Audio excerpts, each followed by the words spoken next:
Hello, welcome sailors and swashbucklers to a new Man of War battle report today, featuring the forces of Chaos and the wonderful Empire fleet that James brought with him to Japan in his recent travels. And it was really wonderful to host him here at the Crown of Command Studios and play this battle report for you today. So we set up the seascape, and then we had to start deploying our sea monsters initially and place them on the tabletop on the seascape before we could actually deploy our main fleets. Now let's start looking at the fleets that we're going to take out today, and starting with James' very impressively painted Empire fleet. We have Boethius and the Wheelers with a great ship as his man of war, a wolf ship squadron, Herohammer squadron, war galley squadron, an Iron Fist squadron, and the monsters are the Kraken, Gargantuan, and the Black Leviathan, along with a Wizard Lord making up his 1200 points.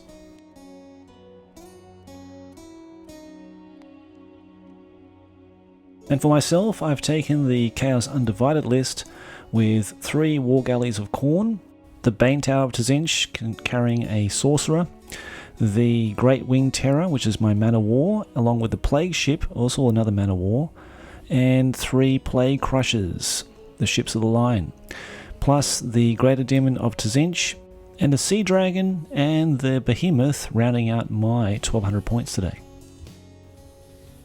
My initial deployment was to place the Plague Ship dead center of the seascape, and James placed his small little dinky Iron Fist ships and squadron on the flank. Next I put down my Khorne death galleys to protect the Plague Ship, as I was unsure as to what monster would be lurking in his territory just beside it. Next, James placed down his war galleys with their wonderful magnetic sails. And not being spoilt for choice for placement to put down my other squadron, I placed the Plague Crushers there alongside the Plague Ship. James also, a bit cramped in there for space, placed his great ship next to the territorial waters of an unknown monster.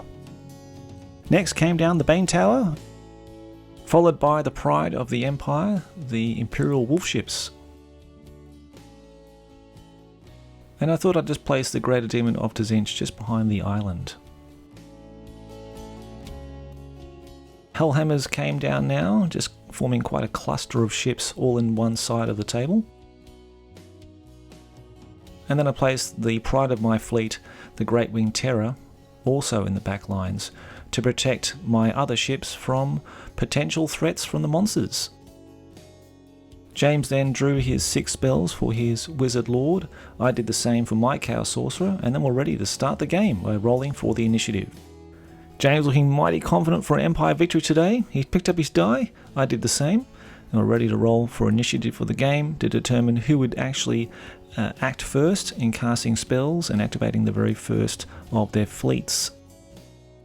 To James' surprise, I opted not to cast a spell in the opening turn because I just didn't have enough power cards. James opted to cast Spectre on my Plague Ship, which would kill one of my crew counters, and he succeeded in casting the spell. I could then try to dispel using one of my spells, and I augmented my chances of succeeding by using 2 power cards, but I rolled a 1, so 1 always fails in Man of War. Then I had to roll on the chart to see what happened to my Fateful Wizard, and butter my balls and throw me to the sharks. I rolled a 1, which means I no longer have a Chaos Sorcerer. But later I did realise I did make a mistake. I actually removed the entire model, which is not what you should do. The model stays there as it does have 2 crew and can still operate, but the Chaos Sorcerer is dead. So after that, I managed to summon one of my monsters, being the Behemoth. And in Man of War, using the Sea of Blood expansion, each of the monsters have their own special attack, their own wounds, movement to hit rolls and saving throws. In this case, he can move 3d6. If you roll a double, there is a chance that something else could happen to your monster and it could move and attack unpredictably. Luckily for me, I did manage to hit him using my special attack and causing 2 below the waterline hits on his wolf ship. Hurrah! I did decide to press the attack by making a boarding action.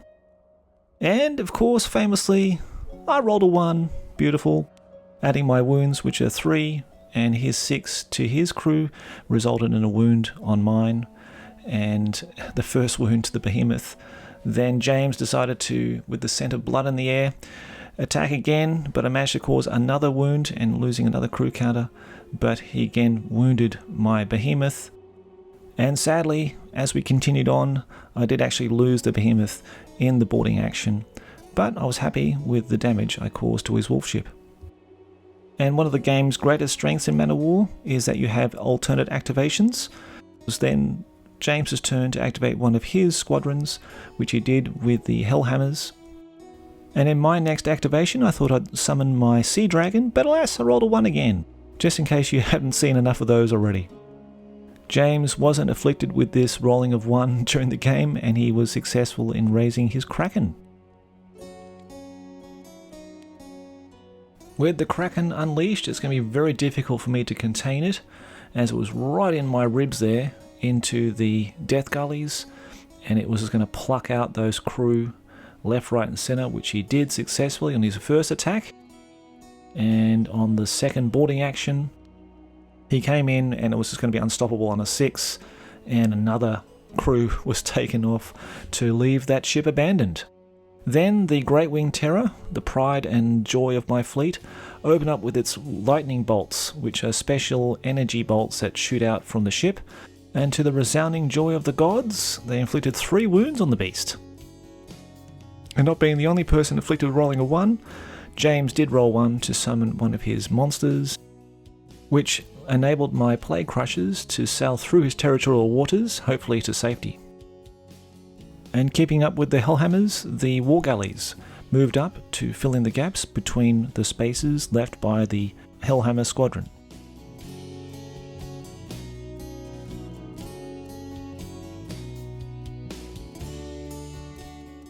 And my next Man of War, the Plague Ship of Nurgle, moved up, leaving a stench trail in its wake. Was able to afford 3 special Chaos gifts for the Plague Ship with Hideous Stench, Ship Rot and Regenerate Damage. I bravely filmed under the armpit of James there as he moved his Iron Fists. And Colonel Sanders would be proud to see the Greater Demon Tzinch as it flew in over to the Iron Fists to peel away at some of their very undercrewed ships of the Iron Fists. In my stunned belief, to James too, his crew actually managed to put a wound on the Lord of Change. And to rub salt in the wounds, we actually drew on the second roll, inflicting a further wound on the Lord of Change, but in doing so also killing the only sole remaining crew counter on the Iron Fist. And Captain Boethius's great ship benefited from an extra 2 inches thanks to his streamlined hull. The Khorne Death Gullies, leaving their friend behind to deal with the Kraken, were surprised to see the emergence of the Black Leviathan, as James rolled a 5 to summon it successfully, and then rolled a double 6. Now, the monsters in the Sea of Blood expansion have special rules when rolling doubles when you move and attack, and the double 6 means that it can either move twice or attack twice, which was not good news for me. Black Leviathan is to be feared in the game of Man of War, as it can dish out 3 attacks with a -1 save, and if all 3 attacks are successful, you have to make a below the waterline save as well. And praise be to the God of Nurgle, as I managed to successfully fend off all successful hits in the first round of attacks. But of course there was a second round of attacks to be made, and I was not as lucky this time around, so having failed a couple of saving throws in the process, 2 locations were damaged, the tower and the panels.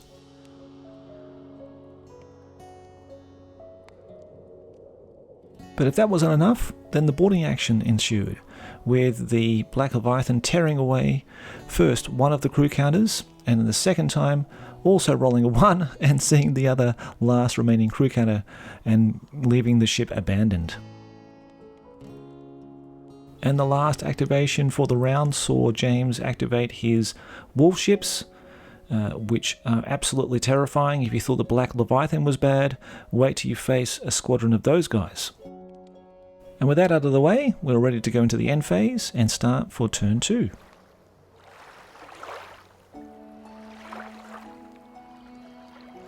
Boethius's Wheelers looking confident to win the initiative for this turn, but alas, I just got in front with a 3 to his 2, but with no sorcerer this time, it was now all up to James to dominate the magic phase. As James had drawn a light wizard when determining what college he would follow, he had to roll a 4+, which he did, to cast a spell and alter the wind, blowing the wind directly towards my fleet. I cursed as I tried to summon my sea dragon, but James had no problem rolling a 6 and summoning his gargantuan. And with 2d6 movement and no doubles rolled, its eyes were set on tearing into another Plague Crusher. Having never played Man of War, you may think that the sea monsters seem a little bit too powerful, but they add a lot of flavour, and I love the models in the game. They all have their own special rules, and there's quite a number of them, I think 9 in total. Making the gargantuan special attack, I was unable to save the first one, but managed to save the second attack, resulting in the tower being destroyed.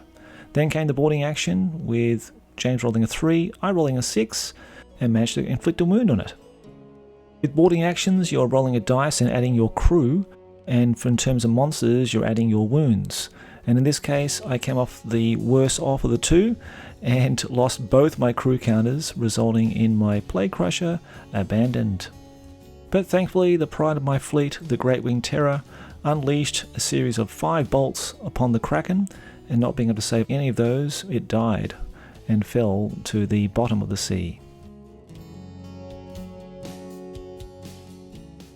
And in his next activation, James summoned the Black Leviathan to do his bidding, and rolling double 5s, but it acts normally this turn unfortunately, and with its 14-inch movement it was enough to reach the Great Winged Terror. And the 2 cards that I bought for the Man of War, the Great Winged Terror, was Warp Flight and Invisibility, which I now wish I had used in the previous turn. With the 2 successful blows that Blackie had put onto the Great Winged Terror, I had lost 2 of my energy tokens of Tzinch. And when the boarding action started, I just needed a 3 or more, but unluckily rolled a 2, losing a crew counter in the process, which is one of my Chaos Warrior crew counters, and because it was a draw, I was able to push back Blackie to give me a bit of breathing space for next turn. Flapping his wings again, the Great Dim Tzinch flew in and plucked out another crew from the second Iron Fist in its reign of terror as it sailed across and demolished the Iron Fist squadron.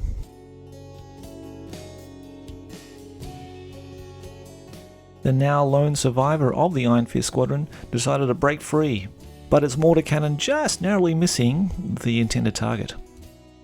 And the Plague Crushers, as well as the Plague Ship, are fitted with catapults as their main armament and not cannons like the Empire. So with the only functional remaining Plague Crusher, I shot the catapult, hitting the Gargantuan and causing a wound. And actually James allowed me to move all the way back to be able to move a crew counter to board one of my ships again.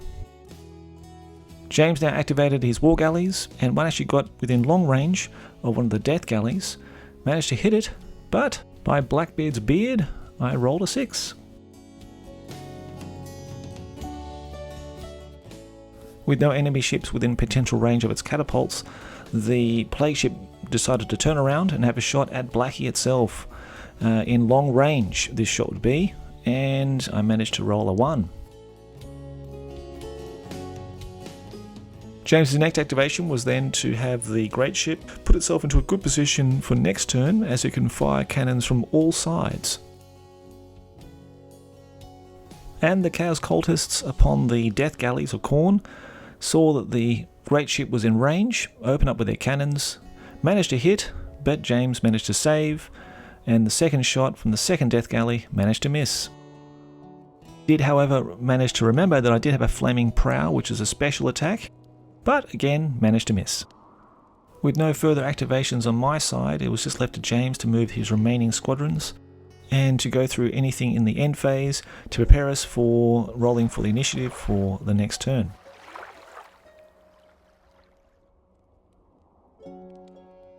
If there was one thing I was winning, that was the initiative for each turn, which I was happy with. But first, before we start, we need to go through the magic phase, and James was going to cast the Wall of Flame. And the Wall of Flame is an amethyst spell, which was going to be a movement denier, and he's going to cast it on my plague ship. And I don't know what it's about James's dice, but they just span and always rolled a bloody 6. So he cast that successfully, and it just stopped my ship from moving for the remainder of the turn. My activation was to see the end of Blackie if I could, only having 4 dice now. I managed to cause 2 hits, and he saved 1, only causing 1 wound on the beast. James seizing the opportunity now for a preemptive strike, seeing that the Death Gullies could potentially ram his great ship, he decided to ram my ship. And with 2 cannons from the fore and 2 cannons from the broadsides, this was not going to look pretty. And these poor Death Galleys were just going to get raked with cannon fire, and it was going to be a sorry end to their game today, let me tell you. And the resulting boarding action was not going to look pretty either, as he had such a high crew count. It was going to be pretty much a foregone conclusion, resulting in this Death Galley becoming abandoned and stranded. My next activation saw the plague ship take a catapult shot at Blackie, but needed a 6 but rolled a 3 and missed. The wolf ships had now reached their mark in order to do maximum damage, as they had 3 cannons. With 3 hits, this was not going to look good, and it looks like it was going to result in some pain and suffering upon the Chaos fleets this turn. Doing my best to even up the score, the catapults fire down on the Gargantuan, hitting but then saving on a 5. That was rolling a 1. Did you see that? It was a 1. It's like... Actually asked James where he got those bloody dice. They're absolutely fantastic on the day, and I never saw him really fail many rolls. But the Plague Crushers moved on and battled on, firing their catapults onto the great ship, and you'll never believe it, I missed it.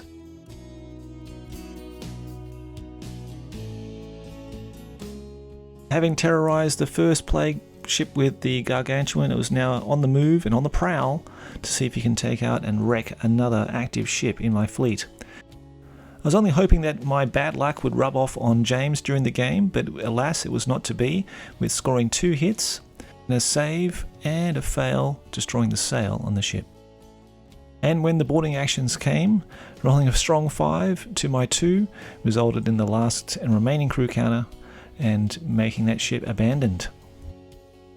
And the squawking death chicken of Tzinch flew in to save the day, to board and cause terror upon the wolf ships. It passes terror test. Sadly, I cannot remember if either this resulted in a draw or if I lost a wound in this boarding action. Leviathan had its sights again on the Great Winged Terror, trying to claim its prize. It dove in there without rolling any doubles, and the resulting 3 attacks, having 3 hits, 2 on the location 4, which I saved 1 of them, losing an energy token of Tzinch in the process, but luckily saving the last hit. With the Black Leviathan now launching a boarding action, it was crucial for me to roll a 5 to win the combat.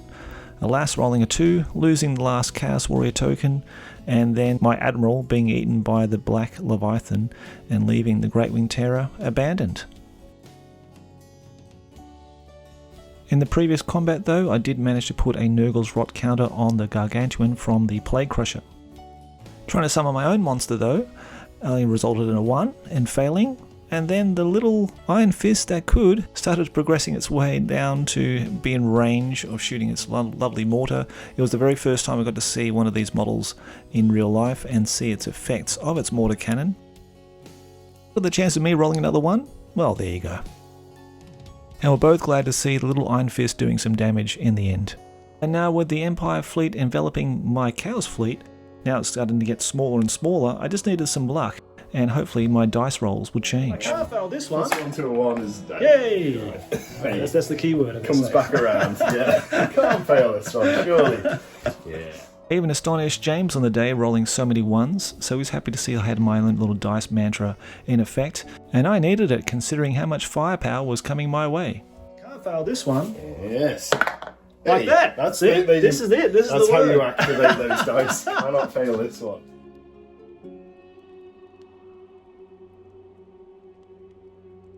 With James's Empire fleet now circling and enclosing the smaller and smaller shrinking Chaos army, I was not looking forward to the prospects of facing some Hellhammer great cannon shots. If I prayed a little bit harder to the Chaos Gods, maybe I could roll a 6 on the Nurgle's Rot and the Gargantuan and cause it a wound. What was it? Yeah, I can't fail this one. Can't fail this one. Yay! There you go.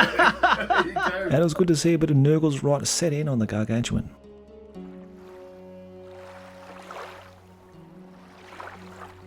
It was time to start a new turn and for me to pray to the gods of chaos to give me some faith in my dice yet again, but rolled a 1, changing the direction of the wind.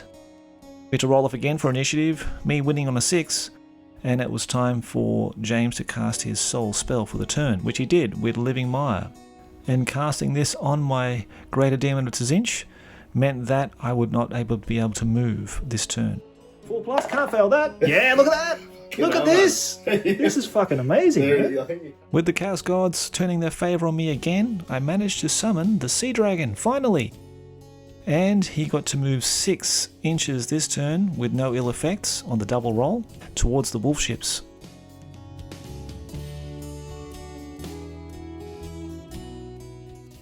James sought to find gaps within the ship's alignments there to fit in their Hellhammers to unleash their deadly salvo. And the first one did manage to nick one of my death galleys, resulting in a ship that was unable to move but had a lot of blood-raged crew on board.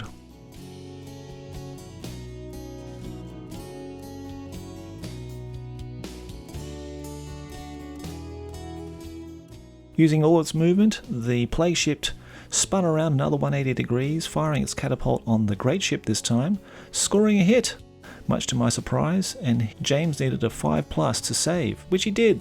Lucky bugger. But the plague ship did have one target left in its sights, which reached the Gargantuan, but needing a 5 to hit, I rolled a 3 instead. It was in fact the Gargantuan that James activated next, moving 6 and tearing into a new and fresh Plague Crusher. The initial 2 hits were indeed saved by the dice mantra that I've started using through the game, but alas, its boarding action resulted in a 6 which I just couldn't beat, given it had 2 wounds. So yet again we have another abandoned Plague Crusher. For the kill now, the war galleys started ramming the plague ship, with success as I failed my below the waterline save, and with James's 1 resulting in 1 below the waterline hit. Then the war galley opened up with its forward firing cannon, being low and hitting on a 2. I failed on a 1, and it resulted in another damage counter being placed on the template of the ship. James, using his second war galley, came in for a really close range shot, but he may have picked up my dice in mistake and rolled a 1.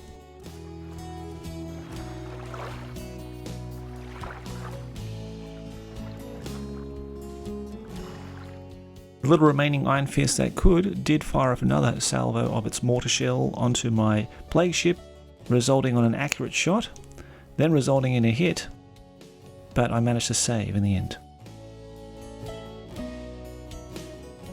And with the wolf ships now on the prowl, looks like they're going to hunt down a dragon for themselves, with the first one opening up its barrel of 3 cannon shots, resulting in 2 hits, and one of those going through to cause a wound.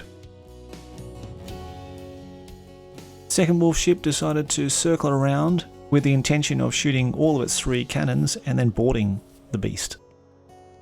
One of the 3 struck true and I failed to save, resulting in a secondary wound on the Sea Dragon. When the wolf ship's crew started boarding and attacking the Sea Dragon, it resulted in the first combat being a draw, so both of us suffering a wound and him losing a crew counter. Then I pressed on the attack, and I managed to win the second round, resulting in him losing a further crew counter and me disengaging. The Imperial Great Ship decided to open up on its broadsides on the cannonless Death Galley, scoring enough hits to cause a critical hit, and then rolling 2 6s to sink it down to the depths below, to never to be seen again.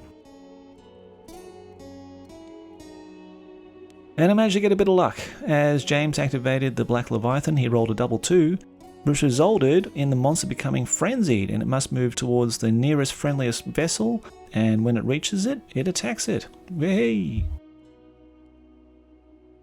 So I got to have a bit of fun with the Black Leviathan this time, attacking one of his war galleys. But James, being such a lucky bastard, he managed to save both locations that I hit, would you believe, with those incredible dice that he has. Boarding action rolls were made, and we did strip one of the crew counters off there, but miraculously he managed to overcome that and cause a wound on the Black Leviathan, much to my surprise. And rolling 2 for the Nurgle's Rot means that it disappears and the Gargantuan is free from the Nurgle's disease.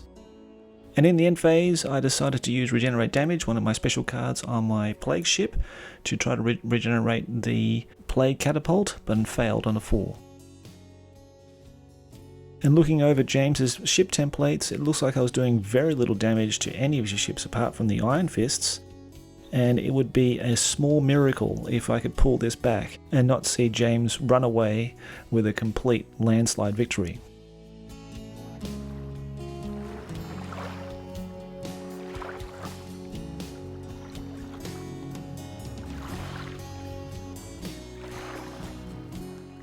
And it was time to start the initiative phase again, with James rolling a 3. I also rolled a 3, which changed the wind direction again towards me. And rolling off again, bit of a hoo-ha from the Empire because they actually won the initiative this turn. Magic phase saw James cast Wind Blast and giving an extra 2 inches of movement to one of his Hellhammers this turn. The greatest threat to James this turn would be the Sea Dragon, so with his wolf ships, he took the first activation to first paddle backwards with one of them, and also to blast it with its 3 cannons, causing 3 hits. And this didn't look too good for me, and alas, one of them got through, causing the last wound and killing the Sea Dragon before it actually got to attack or do anything this game.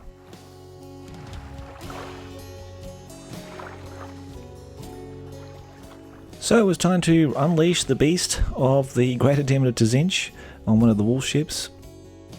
James passed his terror test but failed to hit him, and also failed in the boarding action, resulting in the last crewman coming off the wolf ship. Hooray! We actually killed something.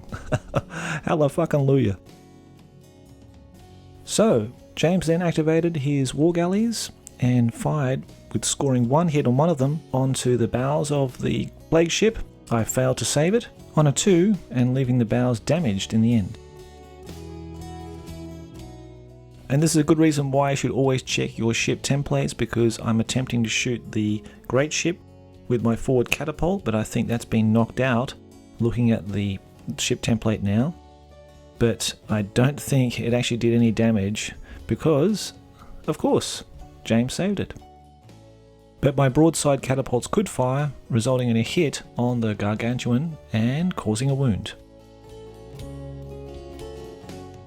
James then activated his war galleys and shot with his cannons, and as far as I know, I don't think it penetrated any of the locations on my plague ship. He then enacted a boarding action, which actually I won, and he lost another crew counter in the process.